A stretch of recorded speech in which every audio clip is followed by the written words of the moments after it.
Mick, we're back. Do you want the good news or the bad news? Because for the second straight recruiting show, we've got good news, we've got bad news. Mick Walker, how are you? And answer the question, Mick. Do you want the good news or the bad news? I'm doing great, Spencer, but you know my philosophy. I always like to start with the bad news and we can work towards the good news.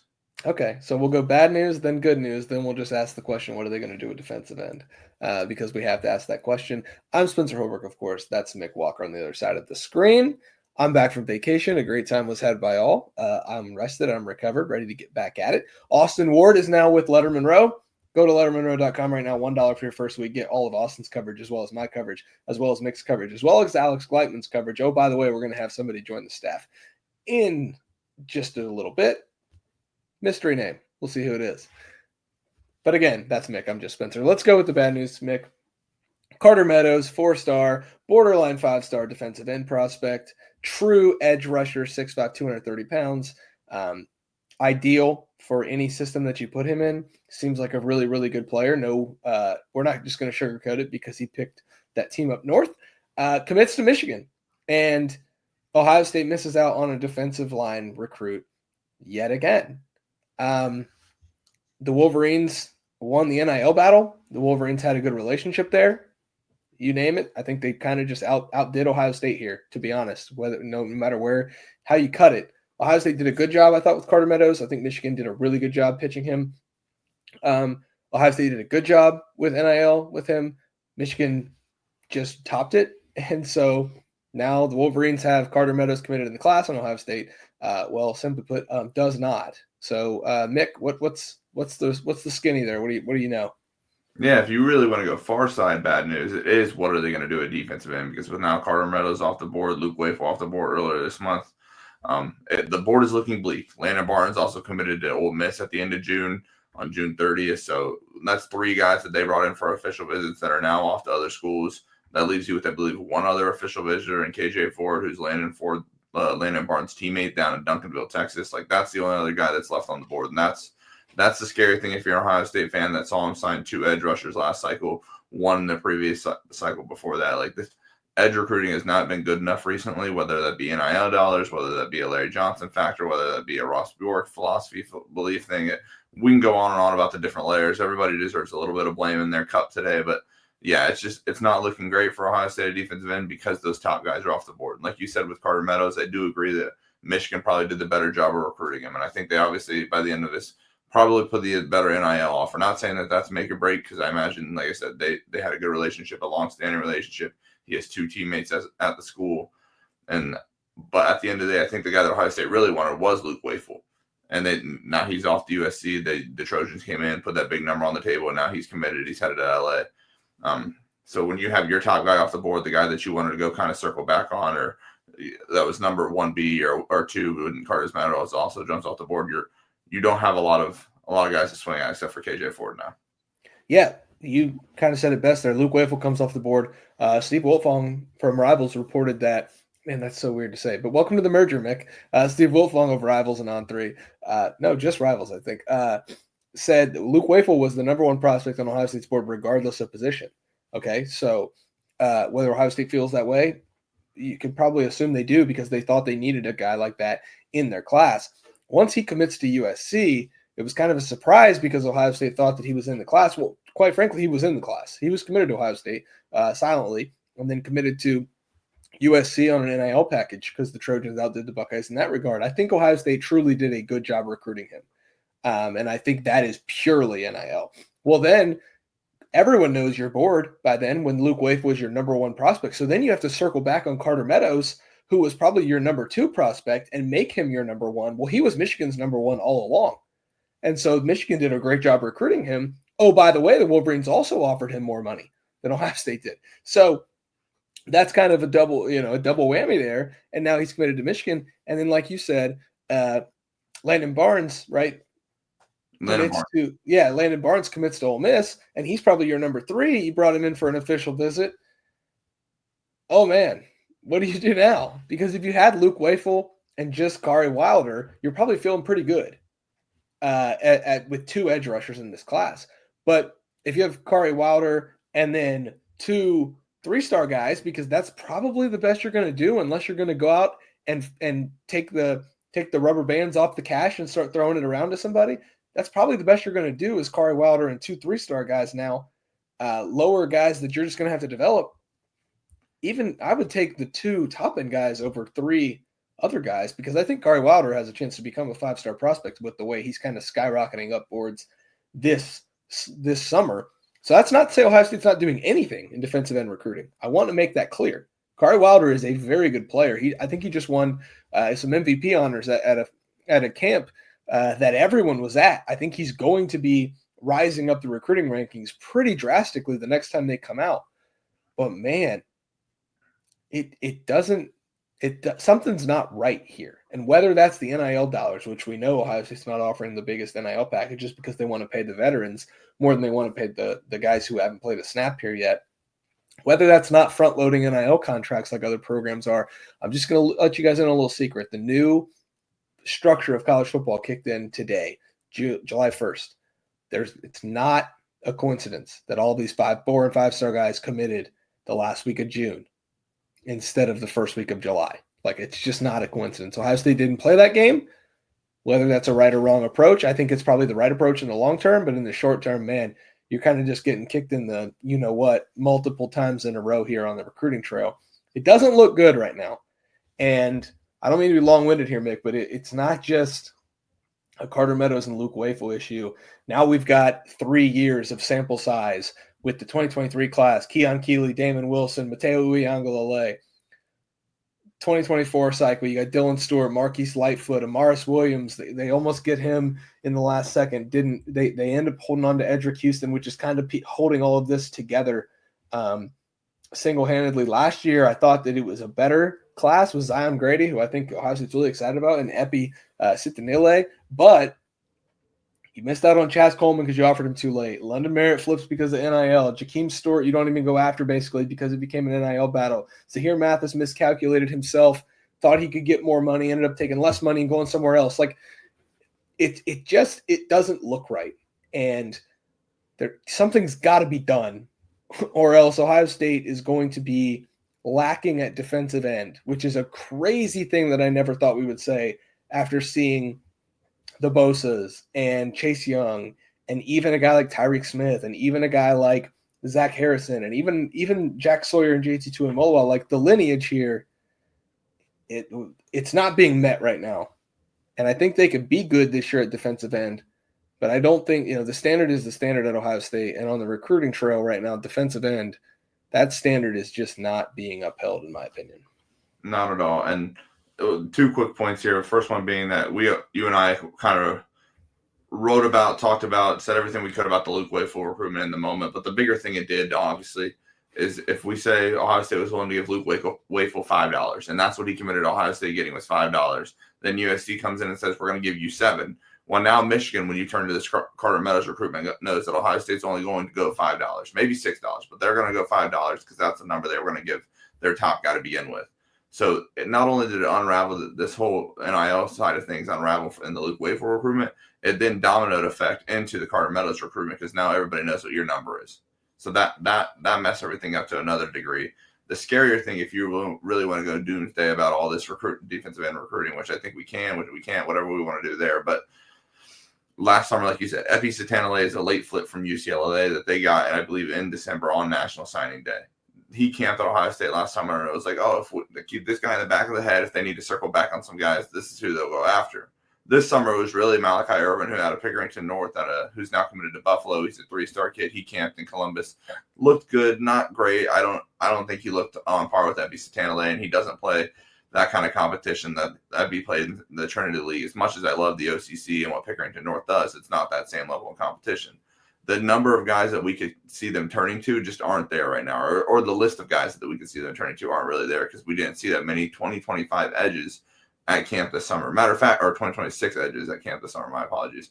Matter of fact, we probably saw more 2026 interior guys camp trying to get an offer, which is interesting and kind of vaults us into this next point because that's not a concern at all. Well, here's the thing, Mick. I like what they're doing on the interior. They moved Edric Houston inside. Caden McDonald was a guy who they said for the entire cycle when they had him in the 2023 cycle, I think, or 2020, whatever cycle it was. This is an underrated guy. He's going to be a star. He was great as a true freshman. When they put him in last year, he was really good in that goal line package. He's going to be a run stuffer this year at nose tackle. You go through. Have they panned out exactly how you hope they would? No. But Jason Moore was a top 60 overall player in the country in his class. Dominic Kirk's a top 200 player who I think still could be a 3-tech. I don't really think he's as much of an edge. Maybe he could pan out into an edge. Eric Mensah's a 3-star swing that you take. Will Smith Jr., a top 300 player that you take for sure. I like what they did. They got Jarquez Carter. They got Maxwell Roy. Trajan Odom's another 3-star swing that you take with a guy. Then this year, which is, I guess, the good news of what we're talking about, but I mean, it's hard to follow what we're talking about with good news. This weekend, they land 2 more interior defensive linemen, and one of them is one of the biggest fish in the entire pond for Ohio State this cycle. They land Damari Simeon from St. Augustine Prep in New Jersey. Like, he is one of their top of the board defensive tackle prospects, and they get him in the class. Cam Brickle, a guy who's moved around a lot during his high school career, probably has been misevaluated because he's just moved so much. He's going to play at IMG Academy this year, and they've loved him from the start of this class. They've got him in the class now. So this weekend alone, you got 2 defensive tackles who they're really excited about, who are at the top of their board. The defensive tackle recruiting, in a weird twist, has become the strength of what Larry Johnson's doing. And I don't know if it's because it's a less glorified position when it comes to NIL dollars, which I think is a big part of it, or if it's just the fact that defensive tackles are a different breed than defensive ends and edge rushers.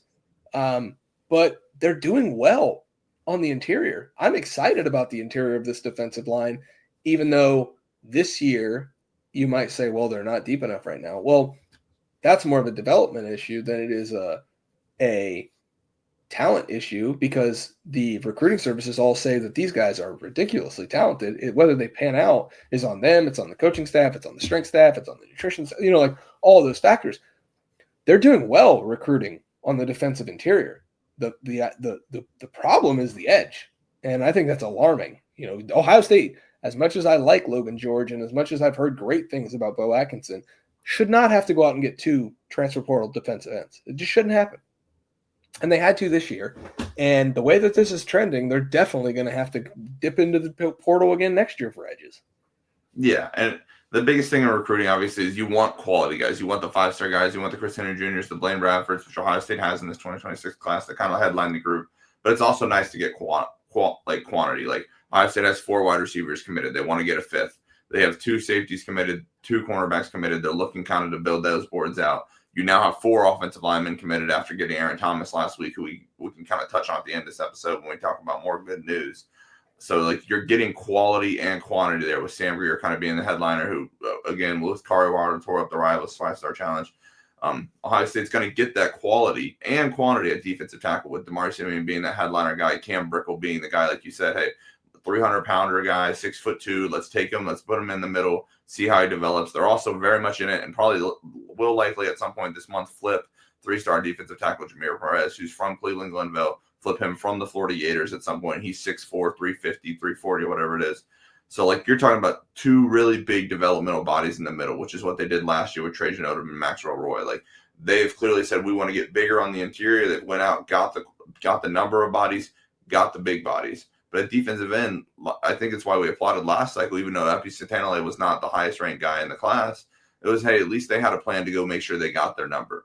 Right now, it's hard to see them getting their number. 2 years ago, they did not get their number, and they actually probably even went negative on the number when you consider that Edric Houston has already moved inside a defensive tackle, and they have no defensive ends that cycle. So it's a quality and a quantity issue. Like, I think Kari Wilder is great, but if that's the only guy you get, then you also have a quantity issue on top of having a quality issue, because you don't have multiple highly ranked guys, which is what they need. Like, I think on the list of priorities, and I think Spencer can attest to this as well, on the list of priorities for Ohio State this cycle was to get a 5-star, like an elite edge prospect. And they're right now, it does not appear that they're going to do that. And, I think one of the other problems with this whole operation is Ohio is not developing top defensive end prospects. The Midwest has some, but not at the rate that you would kind of hope that they do. I remember there was a time way back in like 2023 when we thought like Cam Thomas was going to be like a 5-star prospect in this class. There was a time way back when Brennan Vernon was a 5-star prospect in his respective class. He ends up going to Notre Dame. He wasn't really an Ohio State type. We talked about that all the way back when it was Berman and I talking about this stuff years ago. There's guys who are talented, like Malachi Irvin, like you said, from Pick North, a good player. And I don't want to take anything away from him in this conversation, a good player. But Ohio State's not just going to take that guy just to take him to get to their number if he's not Ohio State quality. And they have to decide based on senior tape now if he's going to be Ohio State quality. But I almost liken it to, and, look at me. I'm not the skinniest guy in the world. You go to the refrigerator, you look in the refrigerator for a snack. Nothing really, hitting the taste buds the correct way. You take a lap around the house, goes back, sit on the couch. 10 minutes later, you open that refrigerator. That fruit bowl that's sitting there that you didn't think sounded appetizing looks a lot better the second go around when you look in there than it did the first time when you were looking for like a chocolate bar or something. So like the standards just get lower every time you look. You can't lower the standards if you're Ohio State. They've been saying it for decades. The standard is the standard. Well, you have to have bodies on the edge. And I don't know where these guys are coming from, because I think that the stat is that 40 of the top 50 defensive ends in the country are committed to schools right now, and Ohio State's only in on one of the uncommitted guys, and it's the kid from Duncanville, Ford. So what are they to do if they don't – if that's a no, and right now I think it's an uphill battle for them. If that is a no – it's alarming, Mick. And this doesn't – I don't mean to make this entirely doom and gloom, because real quick we're going to get we've already been doing this for almost 20 minutes, but Cam Brickle's a great player that Ohio State's really excited about. Damari Simeon is, again, a top-of-the-board 3-tech that they are very excited about. But that all gets overshadowed on the trail when, negativity always overshadows positivity on the recruiting trail. It just does. That's just the nature of the beast. And this June has not been great for Ohio State on the recruiting trail when it comes to the defensive line, even if they landed 2 of their top-of-the-board defensive tackles. It's just the facts of the matter.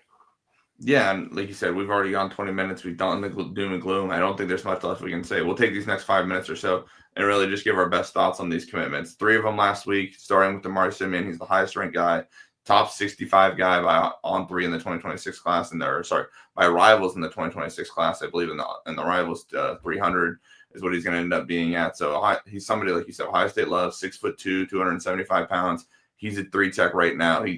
Great hand usage, knows how to get in and out of the backfield, really reads the quarterback well. Like, he does everything that Ohio State wants in the 3-tech, and I wish we could have celebrated him more last week because of everything that was going on, but he is a tremendous add to this class and somebody and something that Ohio State desperately needed to land this cycle. Yeah.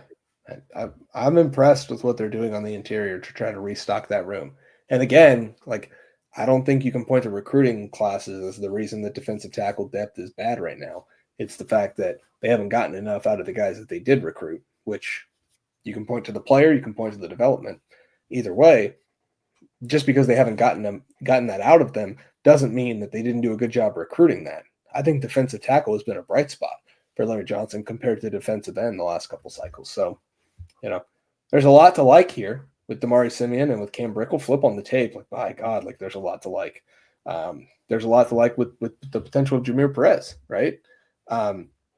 But there's a lot there right now. There's just a lot out there of picks X school over Ohio State right now going on social media. And it's hard to ignore all of that. But again, like you said, 3 commits in the past week. You can't just bury those with sand, shovel over it. You got to be excited about these guys. And they're giving you reasons to be excited. It's just not at the positions you want, to be honest. And I guess that's where we are. Which of these guys, Mick, before we get out of here, which of these guys, Brickle or Simeon, do you think could have the bigger instant impact? Because that's where I look at it. I think 3-tech is in good hands in Simeon's year 1, even though I think he's probably a little bit better of a player than Brickle because Edric Houston will be around. But, it's harder to play defensive nose tackle as a true freshman. So which one of these guys do you see, Simeon or Brickell being able to come in and maybe make an impact. We've seen defensive tackles make an impact before on this team as a true freshman. Look at Tyler Williams, and Edric, and Caden McDonald, all three. Yeah, I'd have to say DeMar Simeon just because, like I said, I think what he does and how he wins is very translatable. He wins with good hand usage and kind of a quick get off. Like, he has very obvious things that he wins with, and that should help him get on the field earlier. But again, I think if you ask Cam Brickell to come in and do a very similar role to what you said with Caden McDonald, where you're just going to be at one technique, you're going to be on the nose or whatever you're going to be. You're in the middle of that defensive line, and your job is just to stun that center, stun that guard, and just sit in that gap and make sure nobody gets through you. Cam Brickell's probably going to be able to do that in a relatively short manner at Ohio State. That's exciting. I mean, get excited, guys. Those guys are two guys. We haven't even talked about Aaron Thomas, and I know Spencer's a big offensive line guy, but like beating Texas A&M to get a 6'6" tackle to be your second tackle in this class, along with Sam Greer, like that's a big win. But just because what we had to run right into the end of that week, it didn't get talked about enough. But that's a huge win for Tyler Bowen. Now you got 4 offensive line commits. You can maybe push to 5 or 6. With Deron Parks, J.B. Shabazz, Felix Ojo is going to commit on July 4th. I don't think that's going to be Ohio State, but I know the Buckeyes are still swinging there. Like, offensive line is doing well. Really, it's just that edge spot that if you look at this class and you go, oh, man, we're not doing too hot. Well, and hey, I'll tell you this, Mick. Last little nugget here. Sam Greer just finished as one of the top 10 players at the Rivals camp last week, right? I mean, he really impressed there. On3 has him as the 96th best player in the country, a 92 overall. The friends over at Rivals, who have now joined forces with the folks at On3, have him as the 43rd best player in America and the number 5 offensive tackle. Rivals was extremely high on him. That brain trust is now going to be working on the rankings at On3. So you could see the ranking for Sam Greer shoot through the roof. And then you're talking about him being a borderline 5-star guy to go along with Aaron Thomas, who's a 3-star guy that I think probably deserves a 4th star, and we'll get that by the time the cycle's all said and done. And then you also have Tucker Smith, also from out there in Arizona, who's the developmental prospect that you like having in this class. The tackles look good, both defensive and offensive. You got good tackles right now. You got good momentum on the recruiting trail. It's just defensive end that we keep harping on, but it's worth talking about. Because that's what we do here. We talk about the good, the bad, the ugly. That's what we do, Mick. What we do, and I think there will be good news before this weekend. July 3rd, Luke Fahey, the 4-star quarterback out of Mission Viejo, California. He's going to commit. I think Ohio State is the odds-on favorite. I believe multiple people at Rivals and On3 they're on 3 RPM picks, so we'll stick with that for right now. I think people have predictions in for Ohio State to land Luke Fahey, and that would be good news on July 3rd. Bump Ohio State up to 20 commits in the class. Give them their quarterback and somebody that they really like after getting on campus for the official visit. So while it's doom and while it's gloom, there's still opportunities to come. Like we said, you get Luke Fahey on July 3rd. You still go push for Jameer Perez. Maybe Deron Parks or J.B. Shabazz wants to make a decision on the offensive line.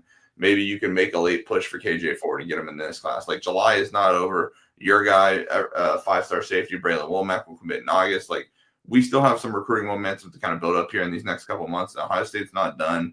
And obviously, then we will get into the season. We'll have flip season. And we'll have all this interesting stuff to follow. So recruiting won't stop. But I do understand right now when people are frustrated with what kind of the recent results. And I'm just telling you, all these guys committed before the July 1st date because they wanted to front load those contracts. Some of those contracts will not get paid out. I'm just telling you, okay? Look, that's just the way it is. There's still a lot of moving parts with the money part of all this. And I think there's going to be a wild flip season in store. So we'll see what happens. I think Ohio State will still finish with the top 5 class. Right now, they have the number 5 class in America. It doesn't include Carter Meadows. It doesn't include Luke Wafel. You would obviously love if it did, but it doesn't. So now we'll move forward. And the next show might be a little more positive. From Mick Walker, from Spencer Holbrook. Let's talk about this again soon, Mick. Let's try to do it on a little bit more of a positive note. For now, we're going to get over to LettermenRow.com with our good buddy, new coworker Austin Ward, our longtime coworker Alex Gleitman. Mixed coverage, my coverage, all over at LettermenRow.com. It's a big week for On3 and Rivals. Come join the fun over at LettermenRow.com for $1 just for 7 days. That's $1 for your first 7 days. We'll see you guys over there at LettermenRow.com.